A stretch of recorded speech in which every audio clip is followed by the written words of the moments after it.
Welcome to Chillin' 101. We hope this video helps. You start by protecting yourself. Make a full backup now because you will change core files. Next, restart into recovery, hold Command-R.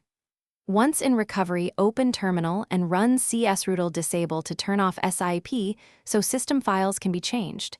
This is necessary because Finder is protected. Reboot back to the normal system afterward to confirm SIP is off. You do these steps only once at the beginning because the rest of the process needs an unprotected system. Once SIP and authenticated root, if present, are disabled, make the system volume writable. Open terminal and run sudo mount o/ or follow recovery mount instructions for sealed volumes. Navigate to /system/library/core services and verify Finder. App is the correct target. Double check before removing.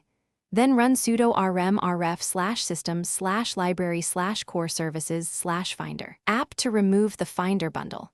Take your time and confirm each command visually. A single mistyped rm can remove critical files and make Mac OS unbootable. After deletion, immediately reboot into recovery and re-enable protections. Open terminal and run csrootle enable, then reboot.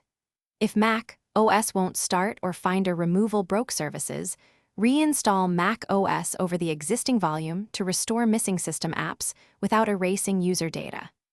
If reinstall fails, restore from your Time Machine clone or use target disk mode to copy files to another Mac. One troubleshooting tip. If you see a kernel panic or boot loop,